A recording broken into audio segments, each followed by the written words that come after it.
میں نے قرآن مجید کے پہلے پارے میں سے ایک آیہ کریمہ کا کچھ حصہ تلاوت کیا ہے۔ اللہ کریم نے ارشاد فرمایا کہ فَكُلَّمَا جَاءَكُمْ رَسُولٌ بِمَا لَا تَهْوَىٰ، فرمایا تو کیا جب تمہارے پاس کوئی رسول وہ چیز لے کے آ جاتے ہیں جو تمہارے نفس کی خواہش نہیں، پیغمبر ایسی چیز تمہارے پاس لے آئے جن کو تمہاری خواہش تمہارا نفس قبول نہیں کرتا، لا تہویٰ انفسکم مستکبرتم، جن کو تمہارا نفس قبول نہیں کرتا تو پھر تم تکبر کرتے ہو، تمہارے نفس پر وہ چیز گراں گزرتی ہے، تمہاری خواہش کے وہ چیز خلاف ہوتی ہے، تمہاری مرضی کے مخالف ہوتی ہے، پھر وہ تم اس سے تکبر کرتے ہو۔ فَفَرِيقًا كَذَّبْتُمْ، تو ایک گروہ ان میں سے انبیاء کو جھٹلاتا ہے، معاذ اللہ۔ ایک گروہ کیا کرتا ہے؟ نبیوں کو جھٹلاتا ہے، نبیوں کو، اور دوسرا اس سے بھی آگے بڑھ جاتا ہے، وَفَرِيقًا تَقْتُلُونَ، اور ایک گروہ ان کو شہید کر دیتا ہے۔ انبیاء کرام علیہم السلام کی جو تعلیمات ہوتی ہیں وہ کامل، اکمل اور مکمل ہوتی ہیں۔ انبیاء کرام علیہم السلام معصوم ہوتے ہیں۔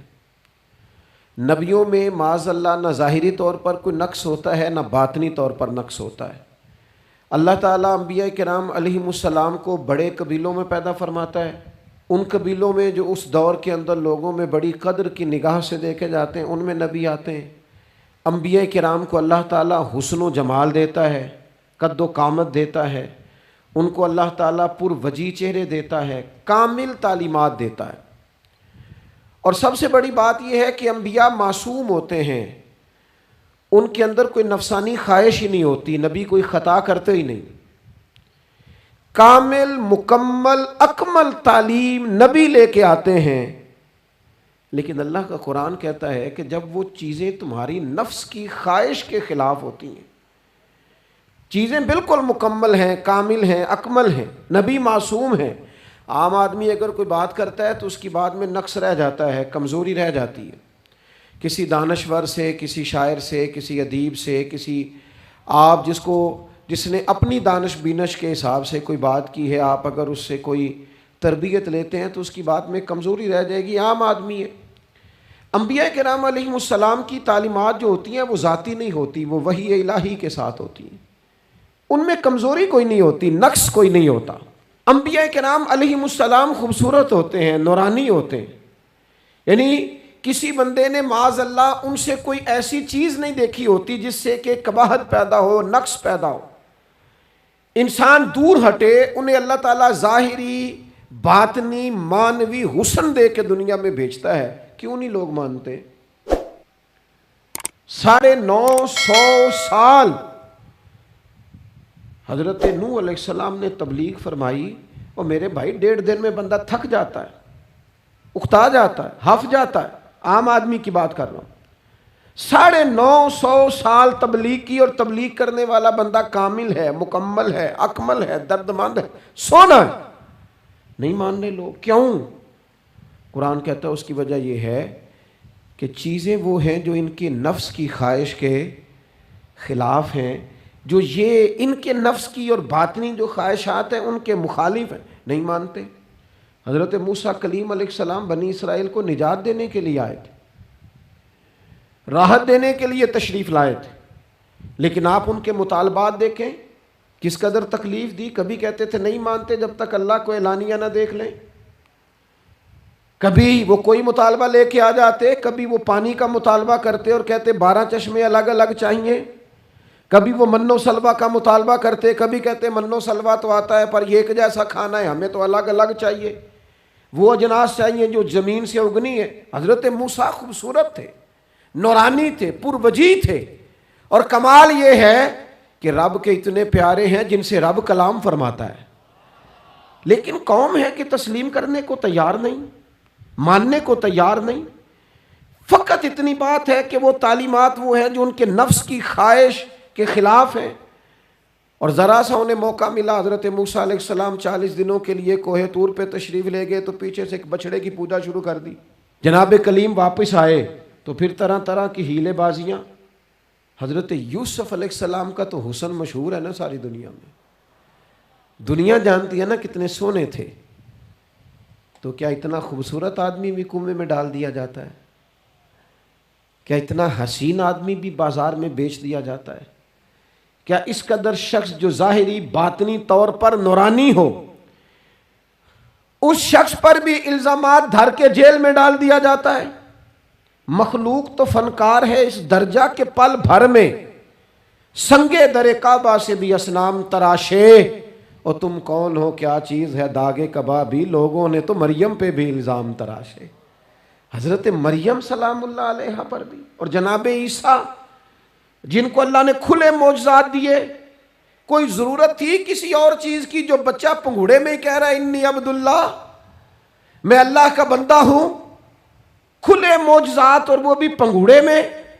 لیکن قرآن کہتا ہے تعلیمات وہ تھیں کہ جو ان کی نفس کی خواہش کے خلاف تھیں، لہذا نفس کی خواہش، وہ جو ایک جگہ پہ قرآن مجید نے کہا نا کچھ لوگوں نے نفس کی خواہش کو خدا بنا لیا، وہ چونکہ خواہشات نفسانیہ کے خلاف تھیں، نتیجہ اس کا یہ نکلا کہ ان لوگوں نے پیغمبروں، رسولوں، انبیاء، اللہ کے محبوب بندوں کو جھٹلا دیا، یہاں تک کہ قتل کر دیا۔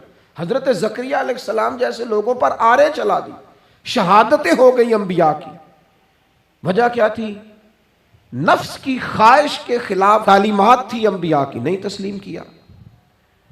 نبی اکرم نور مجسم شفیع معظم صلی اللہ تعالی علیہ وسلم کے نہ سارے معجزات ان لوگوں نے اپنی آنکھوں سے دیکھے تھے، اور ایک دوسرے کے سامنے بیٹھ کے حضور کی تعریفیں کرتے تھے کہ میرا بھتیجا ہے، اس نے کبھی جھوٹ بولا ہو، ہے کبھی امانت میں خیانت کی ہو، ہے کبھی اس کے اندر کوئی نقص دیکھا ہو۔ وہ تعریفیں، وہ خوبصورتیاں، وہ رعنائیاں۔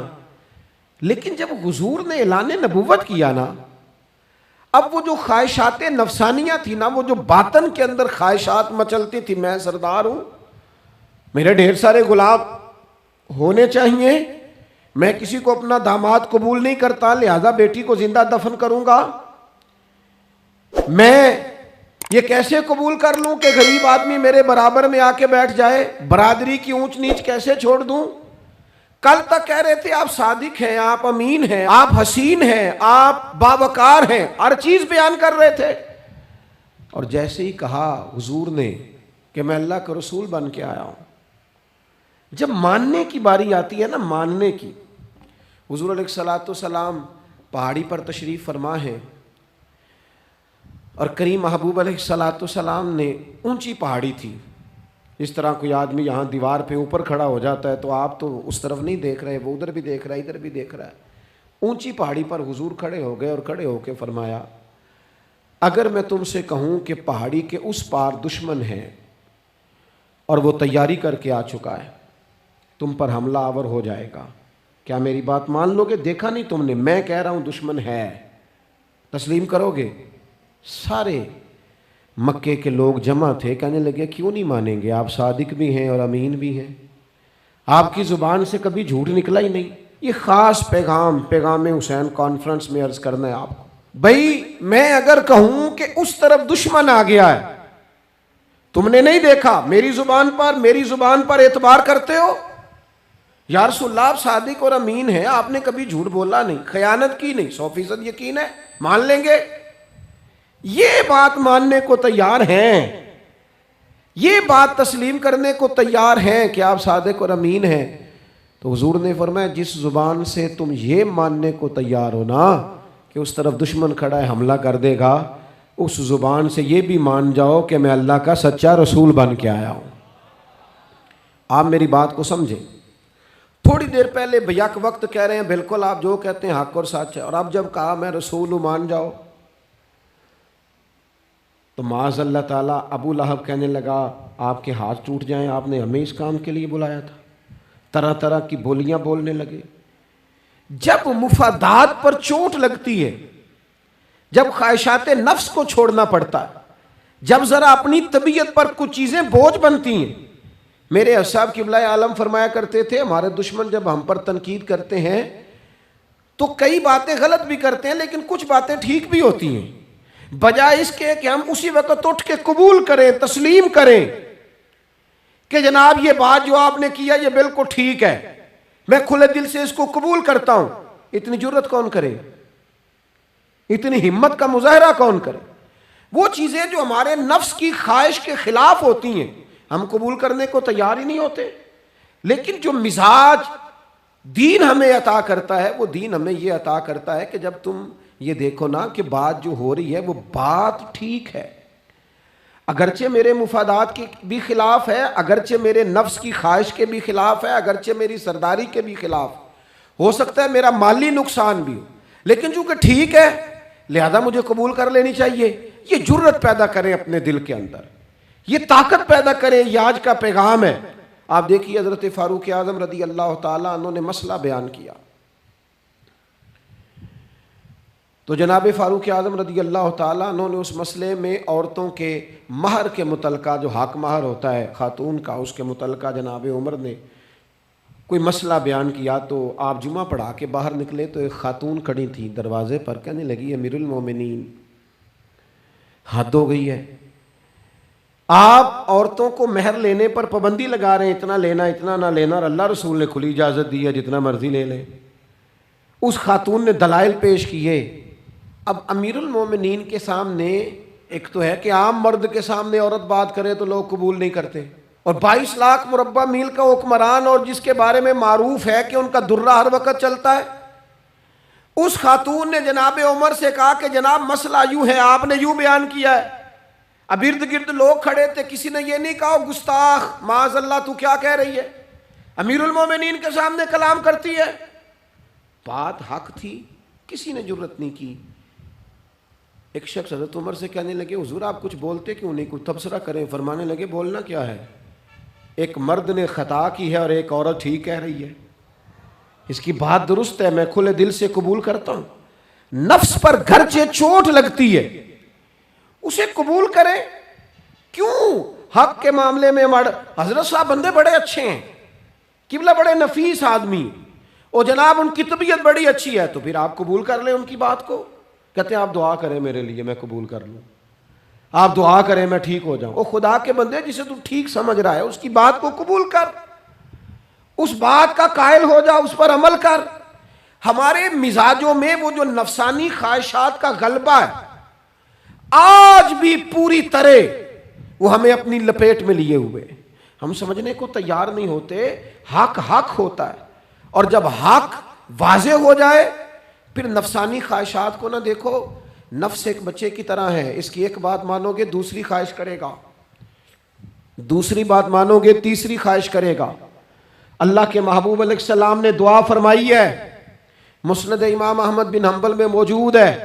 حضور اللہ کی بارگاہ میں عرض کرتے ہیں تعلیم امت کے لیے، صرف ہمیں سمجھانے کے لیے، ورنہ تو معصوم عن الخطا ہے. محبوب اللہ کی بارگاہ میں عرض کرتے ہیں اے اللہ مجھے اس خواہش سے بچانا جو ایک اور خواہش میں مبتلا کر دے، اس خواہش سے بچانا جو خواہشات کے دروازے کھول. ہم اپنے نفس کو لے کر دین کے مقابلے میں کھڑے ہو گئے. میری برادری کہتی ہے کہ شادی میں ڈھول بجے گا، تماشا ہوگا، اور اللہ رسول کہتے ہیں کہ اس میں شریعت کا بول بالا ہوگا، پتہ چلے گا جیتتا کون ہے. میری اولاد کہتی ہے کہ اس راستے جانا ہے، رب رسول فرماتے ہیں اس راہ پہ جانا ہے. نفس کی خواہش اور ہے، اللہ رسول کا حکم اور ہے. ہم اس کو تسلیم کرنے کو تیار نہیں ہوتے. معافی مانگنی پڑ گئی ہے ایک بندے سے. ہماری جو بنائی ہوئے قبیلے اور برادریوں میں اونچ نیچ ہے اس کے حساب سے ہم بڑے قبیلے سے ہیں، وہ چھوٹی قبیلے سے ہم نے جو بنائی ہے، ورنہ تو قبیلے فقط تعارف کے لیے ہوتے. معذرت کرنی پڑ گئی ہے. لیکن کمال ہے ہمارے مزاج میں وہ پیدا ہو.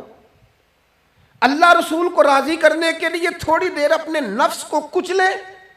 ممکن ہے ایسا ہو، کرتے نہیں ایسا، مزاج نہیں بنایا. ہمارے نفس کی خواہش کے مطابق اگر چلے پھر سارا. آپ یقین کریں لوگ استادوں کے پاس جا کے عزتیں اور پروٹوکول ڈھونڈتے ہیں، پیروں کے پاس جا کے عزتیں اور پروٹوکول ڈھونڈتے ہیں. ایسی جگہوں پہ جہاں پروٹوکول دینے کی باری تھی وہاں بھی لینے کے چکر میں پڑ جاتے. دینی کاموں میں اگر 4 لوگ ایک جگہ پہ اکٹھے کیے جاتے ہیں نا، یہاں دینی کام کر لو، تو وہاں جھگڑا شروع ہو جاتا ہے. دینی کام تو کرنا ہے پر آگے کون لگے گا. دینی کام تو کرنا ہے پر اس میں سربراہی کس کو ملے گی؟ دینی کام تو کرنا ہے، اس میں نام کس کا ہوگا؟ اس میں بڑا قد کس کا شمار کیا جائے؟ اس طرح قومیں آگے بڑھتی ہیں۔ اہل حق اس طرح ہوتے ہیں، سب سے آگے اپنے نفس کو رکھا جائے اور پھر انسان کا انقلاب آ جائے۔ یہ کیسے ممکن ہے؟ حضرت ابو ذر غفاری، میں قربان اس شخص پر، سیدنا ابو ذر غفاری اس امت کے درویش فقیر، ایسا شخص جس کے بارے میں محبوب نے فرمایا زمین کے اوپر اور آسمان کے نیچے میرے ابو ذر سے سچا بندہ کوئی نہیں۔ اتنا بڑا آدمی زندگی فقر و فاقے میں گزار دی، اپنے مزاج پر طاری کر لی چیزیں کہ بس وہ سادگی جو ہمیں ہمارے رسول نے سکھائی ہے اسی میں رہنا ہے۔ حضرت ابو ذر غفاری گفتگو ہو رہی تھی، بات چیت ہو رہی تھی، جناب بلال حبشی رضی اللہ تعالیٰ عنہ کے ساتھ محو کلام تھے۔ حضرت بلال نے اپنے آپ کو سمجھا لیا تھا کہ میں دروازہ رسول کا گدا ہوں۔ کچھ لوگ نا غلام بے دام ہوتے ہیں، بے دام۔ ہمارے ہاں نا کچھ لوگوں کا پروٹوکول ہوتا ہے، اور کچھ لوگ ایسے ہوتے ہیں جو صبح سے لے کے شام تک جھاڑو دے رہے ہوتے ہیں، خدمتیں کر رہے ہوتے ہیں۔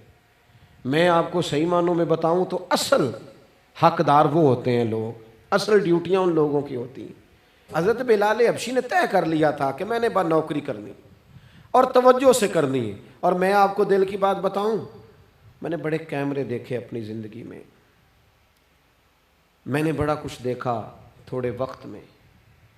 میں آپ سے عرض کروں، وہ بڑی مزیدار زندگی ہوتی ہے جس میں انسان تھوڑا پیچھے بیٹھا ہوا ہوتا ہے، جس میں نا بہت سارے کام ہیں۔ میں تھوڑے دن پہلے ایک جگہ جماعت کرانے کے لیے کھڑا ہوا، ایک صاحب نے جماعت کی ویڈیو بنانی شروع کر دی، بعد میں مجھے دوست بتانے لگے او خدا کے بندے، عبادت تقریر میں کبھی رونا آ جاتا تھا، دعا میں رونا آ جاتا تھا، میں نے ضبط کرنا شروع کر دیا، چھوڑ دیا۔ لوگ آنسو بیچنے لگ جاتے، پیر صاحب رو پڑے۔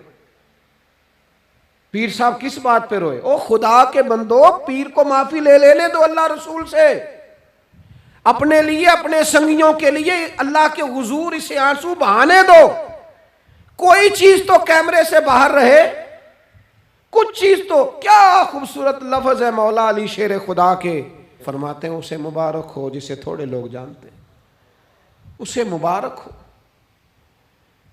سے ثبوت نہ پچھو میتھوں، پلائے نظر کرم کا دھوئی، اے میں جانا یا دل بر جانے غیر نہ جانے کوئی، میں مسکین پرانا خادم کسے در ملی نہ ٹوئی، یہ تے واصف یار نے نظر جو کی تھی تے واصف ہی ہوئی۔ یہ تو اس کا فیصلہ ہے، ہمارے لیے مقام شکر ہے، ہر مقام پر شکر گزار ہیں، عاجزی کرتے ہیں، لیکن جو معاشرے کا ماحول بن گیا، یعنی ایک بندے سے بھی آپ بغیر کیمرے کے ملاقات ہی نہیں کر سکتے۔ وہ زیارت کرنے آتا ہے اور وہ ساتھ کہتا ہے 30 سیکنڈ کا میں نے کلپ بھی بنانا ہے، بس تو زیارت ہو گئی، بس ختم ہو گئی بات۔ یہ کون سی زیارت ہے جو تو نے قید بھی کرنی ہے ساتھ؟ خدا کا خوف کریں، کیا کس طرف ہم جا رہے ہیں؟ بہرحال عام دام برسر مطلب، حضرت بلال حبشی نے طے کر لیا تھا اپنی زندگی میں سادگی، پیچھے پیچھے رہنا ہے۔ وہ شہرت سے بچنے والا پیچھے پیچھے رہتا ہے، اور میرا جی چاہتا ہے ساری غزلیں اس ظالم کے نام کریں۔ کچھ لوگ طے کر لیتے ہیں میں نے پیچھے پیچھے رہنا ہے، ان کے اعلان کیے جاتے ہیں، بلایا جاتا ہے، پھر بھی پیچھے نکل جاتے ہیں۔ جو عرض کرنا چاہتا ہوں، حضرت سیدنا بلال حبشی نے طے کر لیا تھا۔ ایک دن کسی بات میں نا ہو جاتا ہے رائے کا اختلاف، رائے کے اختلاف کو کبھی مخالفت نہ بنائیں، اپنوں سے اختلاف ہو تو اختلاف رائے رکھیں، رائے دیں، حکم کبھی نہ دیں۔ ہمارے یہاں لوگ حکم دیتے ہیں، رائے نہیں دیتے، بعد میں ادھر ادھر بیٹھ کے شکوے کرتے ہیں، دسو جی میری منی نہیں، وہ بھی تیرے سے مشورہ لیا تھا، قبول بھی ہو سکتا ہے، رد بھی ہو سکتا ہے، ختم ہو گئی بات۔ کسی بات میں جناب ابو ذر غفاری کا اور حضرت بلال حبشی کا رائے کا اختلاف ہو گیا۔ اب حضرت بلال حبشی غلام ہے، جناب ابو ذر بڑے قبیلے سے، تو جناب ابو ذر غفاری نے بات کرتے کرتے حضرت بلال کو کہہ دیا، او ابشن کے بیٹے، تھے بھی وہ ابشن کے بیٹے، لیکن حضرت بلال کے دل کو تکلیف ہوئی۔ بعض لوگ کہتے ہیں میں نے سچ ہی بولا ہے، سچ اپنے بارے میں بولنا، تو دوسروں کے بارے میں سچ بولتا ہے، اپنے بارے میں بول، صرف تو دوسروں کے لیے بولے۔ او جی میں نے سچ ہی تو بولا تھا، سچ بولنے کی بھی حکمت ہے، سچ بولنے کی سب سے بڑا سچ کسی کو اللہ کی طرف بلانا ہے، اور میرا رب فرماتا ہے ادعو الی سبیل ربک بالحکمہ، کسی کو اللہ کی طرف بھی بلاؤ تو دانائی کے ساتھ بلاؤ، حکمت کے ساتھ، سب سے بڑا سچ بھی بولو تو دانائی کے ساتھ بولو۔ تو نے سچ بولا ہے اور تو نے لوگوں کا کلیجہ چیر کے رکھ دیا ہے. یہ کیا انداز ہوا تیرا سچ بولنے کا؟ یہ کیا طریقہ ہوا؟ حضرت سیدنا بلال حبشی رضی اللہ تعالیٰ عنہ کو جناب ابو ذر غفاری نے کہا حبشن کے بیٹے بات سچی تھی. حضرت بلال کو تکلیف ہوئی, کونے میں بیٹھ کے روئے, اور غلام روئے اور آقا کو خبر نہ ہو. تڑپے جو ہم یہاں تو مدینے خبر گئی. حضور علیہ الصلوۃ والسلام پتہ چلا, محبوب نے ممبر سجایا. حضور کی عادت تھی نامینیٹ کر کے اصلاح نہیں کرتے تھے, بائی نیم نہیں, نامزد کر کے نہیں, اوورال بات کر دیتے, سمجھنے والے سمجھ جاتے. حضور فرمانے لگے لوگوں کو کیا ہو گیا ہے, میں نے تو جاہلیت کی ساری باتیں پاؤں تلے رون دی تھی, ابھی بھی کہتے ہیں بلال کو حبشن کا بیٹا. حضرت ابو ذر غفاری کہتے ہیں باقی تو کوئی نہ سمجھے تو میں سمجھ گیا. بڑا مشکل ہوتا ہے مجمعوں میں اٹھ کے معافی مانگنا. ہمارے ہاں بعض لوگ معافی بھی اس طرح مانگتے ہیں کہ یوں لگتا ہے گن بھی ساتھ پکڑی ہوئی ہے, معافی دو ورنہ گولی مار دوں گا. معافی مانگنے کا بھی طریقہ سلیقہ نہیں آتا. اور دنیا میں کچھ ایسے نفس پرست ہیں, ان کو استادوں سے معافی مانگنے پڑی تو نہیں مانگ سکتے. مشائخ سے معافی مانگنے آتی ہے تو نفس کے بندے بن کے نفس کی غلامی کرتے ہیں, لیکن اپنی عزت کی جگہوں کو بھی درست نہیں کرتے. کتنا بڑا مجرم ہے جو باپ سے بھی معافی نہ مانگ سکے, جو ماں سے بھی نہ کہہ سکے میں غلطی کر گیا تھا. اتنی بڑی نفس پرستی. تو نے آقا بنا لیا اپنے نفس کو اپنا. مجمعوں میں معافی مانگنا, اعتراف کرنا, حق کو قبول کرنا, اپنے نفس کو ذبح کرنا. حضرت ابو ذر غفاری مجمع کے بیچ اٹھ کے کھڑے ہوئے, چمکتا دمکتا چہرہ, قبولیت حق کا جذبہ, اپنے نفس کو چیر دینا اور اس پر پاؤں رکھ کے رب رسول کا قرب حاصل کرنے کا ذائقہ.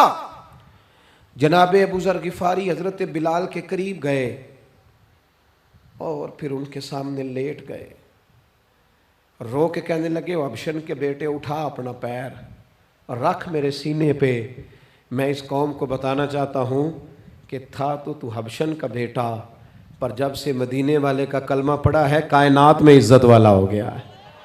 یہ دیکھو کس نے ذروں کو اٹھایا اور صحرا کر دیا, کس نے قطروں کو ملایا اور دریا کر دیا, کس کی حکمت نے یتیموں کو کیا در یتیم اور غلاموں کو دنیا بھر کا مولا کر دیا. ہمارا نفس کی خواہش بچی, رشتے نہیں بچے. ہمارے نفس کی خواہش بچی, تعلقات نہیں بچے. نفس کی خواہشیں بچی, ہمارے اپنے نہیں بچے. نفس کی خواہشیں بچی, مال جمع ہوا, دیانتداری نہیں بچی, وعدوں کی پابندی نہیں بچی, تجوریاں بھر گئیں, روحیں اجڑ گئیں. بددیانتی سے رزق حرام سے کمایا ہوا مال, کاریں کوٹھیاں بنگلے بن گئے, باطن اجڑ گیا. اس لیے کہ نفس کی خواہش پوری کی. نفس کے سامنے اگر انبیاء کی بھی تعلیمات آئیں, لوگوں نے تکبر کیا, قتل تک کر دیا نبیوں کو, لیکن اپنے نفس کی خواہش کے خلاف جانے کو تیار نہ ہوئے.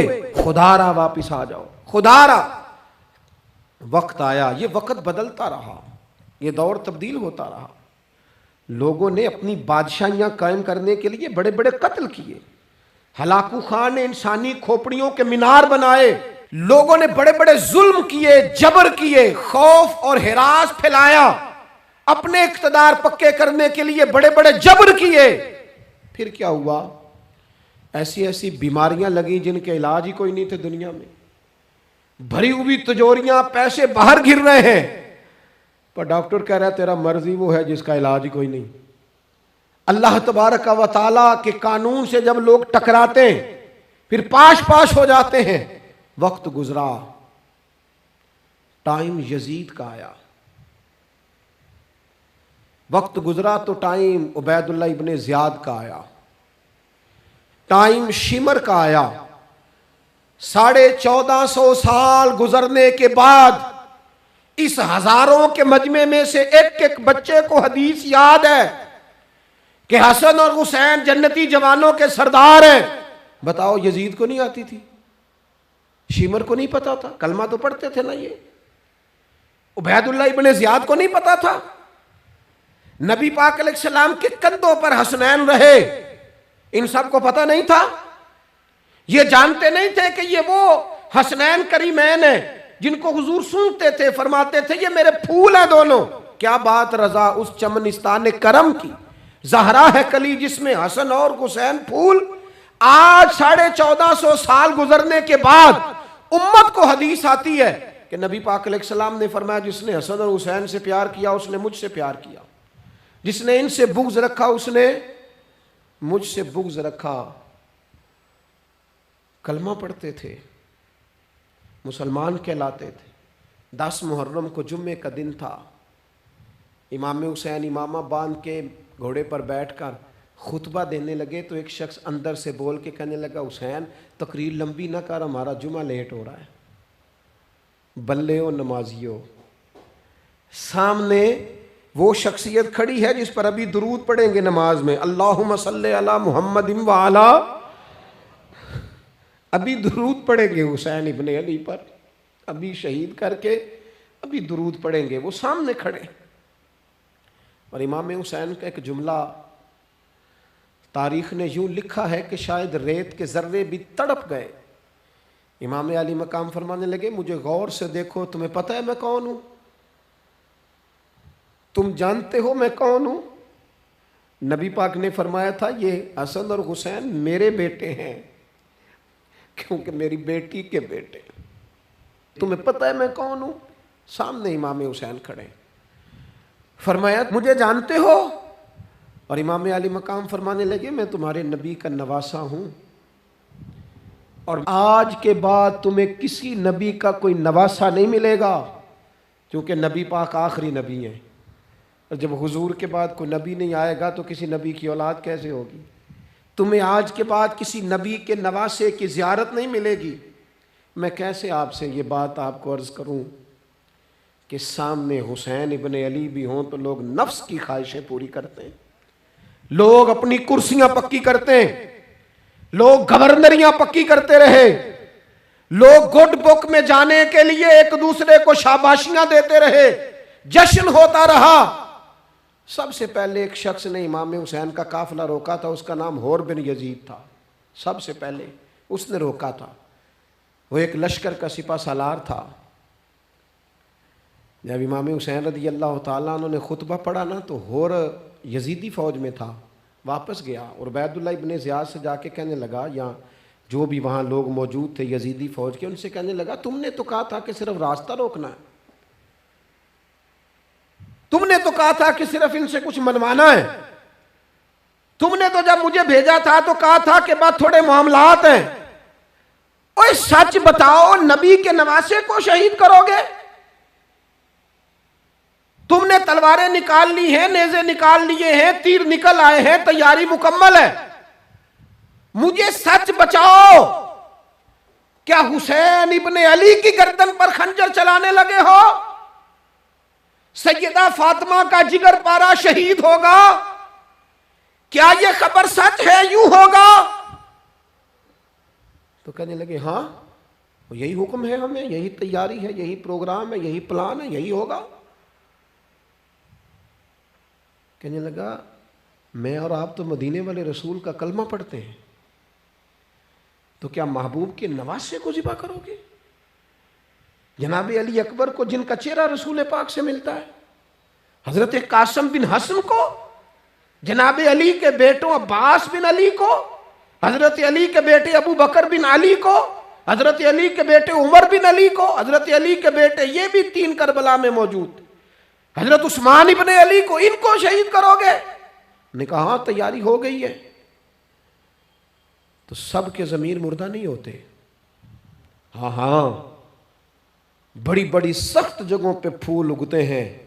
حر نے جب ان سے کہا کہ تمہارا پکا ارادہ ہے، کہا پکا ارادہ ہے، تو اس نے کہا یہ زیرہ پکڑو، یہ عہدہ پکڑو، مجھے تمہارا دیا ہوا عہدہ نہیں چاہیے، حسین کے نانا کی دی ہوئی جنت درکار ہے، یہ رکھو اپنے پاس، مجھے تمہارا۔ ایڑی لگائی اس نے اور دوڑا اور امام حسین کے قدموں میں گیا، کہنے لگا حضور میں مجرم ہوں، میں خطا کار ہوں، میں نے سب سے پہلے آپ کو روکا تھا، پر مجھے قسم ہے اللہ کی میں جانتا نہیں تھا ان کا ارادہ کیا ہے. حضور بھول گیا, غلطی کر بیٹھا, یہ انتے ہوں گے, ان کی آنکھوں میں پٹی بندی ہوگی, اور مجھے تو پتہ ہے نا کہ دنیا کو پھر محمد کا نواسہ نہ ملے گا, مجھے خبر ہے. اگر معافی مانگوں تو معاف کر دو گے؟ پہلا مجرم ہوں, میں نے روکا ہے. اگر آ جاؤں تو قبول کر لو گے؟ یہ ظرف, یہ حوصلے, یہ توانائیاں اگر ہیں تو سیدہ فاطمہ کے دودھ میں ہیں, یہ شیر خدا کی تربیت میں ہیں, یہ محبوب نے جو ان کی زبانوں کو چوسا تو اس کرم میں ہے. حضرت امام حسین نے اٹھ کے سینہ یوں چوڑا کیا, ہاتھ پھیلائے, فرمایا آجا, لگ جانا میرے سینے کے ساتھ, تو آ جانا, تو نے دیر کی, ہم تو پہلے سے منتظر تھے, تو آ جا, تیری ساری معاف ہیں. ہور کے مقدر جاگے. امام علی مقام کے لشکر میں شامل ہوا. بعض نے لکھا ہے جو لوگ ابتدا میں شہید ہوئے امام حسین کی طرف سے, ان میں ہور شامل.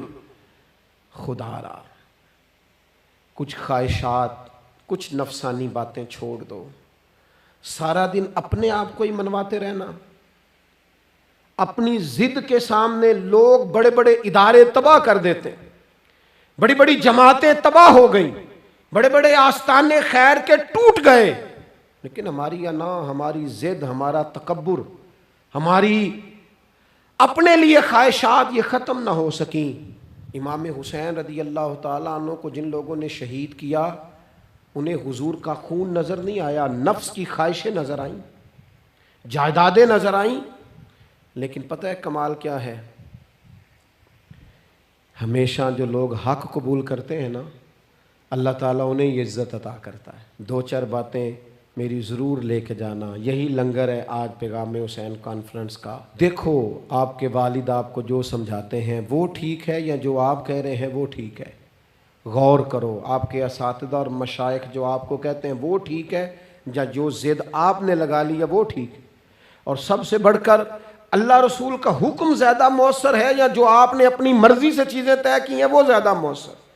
اپنی نفسانی خواہشات کو تھوڑی دیر کے لیے کنٹرول کرو, اپنے آپ پر تھوڑی دیر کے لیے پابندی لگاؤ, ایک ایک کر کے اپنی خواہشات کو کچلو. زندگی کے اندر کچھ ایسی چیزیں پیدا کرو جس سے روح تازہ رہے, دل تازہ رہے, طبیعت تازہ رہے, دین بچا رہے. جتنی طلاقیں ہوتی ہیں نا معاشرے میں, ہم سے اگر دن میں 100 لوگ مسئلہ پوچھتے ہیں تو 95 طلاق والے ہوتے ہیں, سوائے اس کے کہ نہ میاں ہارنے کو تیار تھا نہ بیوی ہارنے کو تیار تھی, بالآخر رشتہ ہی ہارا. دونوں کے ہوتے ہوئے بچے یتیموں جیسی زندگی گزارنے لگے. تھوڑی دیر کے لیے لوگ چپ نہیں کیے, سارا کچھ ختم کر لیا. اپنی مزاج کے اندر, اپنی طبیعت کے اندر تحمل پیدا کرو, بردباری. میں ایک دفعہ بہت پریشان تھا, حالات کچھ عجیب رخ اختیار کر گئے, بہت پریشان تھا. تو میں ایک بزرگ کی خدمت میں حاضر ہوا, میں نے کہا دعا فرمائیے گا. تو مجھے کہنے لگے سیدہ زینب کی سیرت پڑھو. تو میں نے پہلے دن آ کے کتاب کھولی نا, تو دربار دمشق میں جو جناب زینب نے کلام فرمایا نا, انسان ٹوٹ جاتا ہے. لیکن انسان حق پہ ہو کہ اگر گلا بھی کٹا لینا تو اس کا مزاج طاقتور رہتا ہے, روح طاقتور رہتی. اسے محسوس ہوتا ہے کہ میں کمزور نہیں پڑا. یزید نے جب کوئی بات کی نا دمشق کے دربار میں, تو حضرت زینب پیچھے بیٹھی تھی پردے کے لوگوں کے درمیان. اس نے جب کوئی بات کی تو جناب زینب وہاں سے اٹھ کے, ہماری خواتین ہر بات پہ روتی ہیں, دو کہیں کہ ختم ہی نہیں ہوتے. جناب زینب پیچھے سے اٹھیں پردے کے پیچھے سے, اور جب اپنی گرجدار آواز میں انہوں نے گفتگو شروع کی تو وہاں ایک نابینا بزرگ بیٹھے تھے جو مولا علی شیر خدا کی بارگاہ میں حاضری دیا کرتے تھے. جب سیدہ زینب نے خطبہ شروع کیا نا تو وہ بزرگ چونک گئے, اور وہ نابینا تھے تو ساتھ والے آدمی کا گھٹنا ہلا کے کہنے لگے علی آ گئے دربار میں. علی کی آواز ہے, علی بول رہے ہیں دربار دمشق میں. وہ زینب کا خطاب منبر پہ علی بول رہے ہوں جیسے. علی آ گئے, وہ گرج آواز میں, وہ تنتنا, وہ دبدبا. وہ وفاداری، وہ ان کی بات میں صداقت، کانپ گئی ہر چیز دربار کی۔ اور امام زین العابدین بیمار بھی تھے، مسافر بھی تھے، پریشان بھی تھے، لیکن جب یزید سے انہوں نے کہا نا مجھے خطبہ دینے دے، تو چند منٹ گفتگو کی امام زین العابدین نے، تو کہنے لگا اذان پڑھو جماعت کرائیں، اس لیے کہ ان کی باتوں میں وہ حق ہوتا ہے۔ میں دیکھتا ہوں ہماری سب کی اپنی اپنی خواہشیں ہیں، اپنے اپنے رویے ہیں، اپنا اپنا مزاج ہے۔ اگر لوگوں کو کسی جگہ بھی ملک کی ملی اور دینی پروگرام کے لیے جمع ہونے کو کہا جائے، ہم تیار نہیں۔ کیا کیا جاتا ہے ہمارے ساتھ؟ ہمارے ضمیر اس لیے خریدے جاتے ہیں کہ ہم خواہشات کے بندے ہیں۔ الگ الگ کر کے کسی کو کہا جاتا ہے تیرا کاروبار چمک جائے گا، کسی کو کہا جاتا ہے تیرا وہ نظام ٹھیک ہو جائے گا، الگ الگ کر کے لوگوں کو خرید لیا جاتا ہے۔ لیکن اگر خواہشات تھوڑی ہوں، اللہ کی رضا پر چلنے کا جذبہ زیادہ ہو، تو میرے عزیز زندگی آسان ہو جائے گی۔ میں تو امام علی مقام رضی اللہ تعالیٰ عنہ اور یزید کے معاملے میں ایک ہی بات سمجھا ہوں، سب کو پتہ تھا یہ حسین ابن علی، سب کو پتہ تھا حق ان کے ساتھ ہے، سب جانتے تھے ان سے زیادہ عظمت کسی کی نہیں، لیکن اپنے نفس کی خواہشوں پر کنٹرول نہیں کر سکے۔ پوری امت کا اس وقت مسئلہ ضروریات کا نہیں، خواہشات کا ہے۔ 2 قدم پیچھے ہٹیں خواہشوں کے لیے، 4 قدم آگے بڑھیں دین کے لیے۔ 2 قدم پیچھے ہٹیں اپنی خواہشات کو چھوڑیں، 4 قدم آگے بڑھیں ملک کے لیے، ملت کے لیے۔ 2 قدم پیچھے ہٹیں اپنی خواہشات کو چھوڑیں، 4 قدم آگے بڑھیں نظریے کے لیے اور فکر کے لیے اور امام حسین کے پیغام کے لیے۔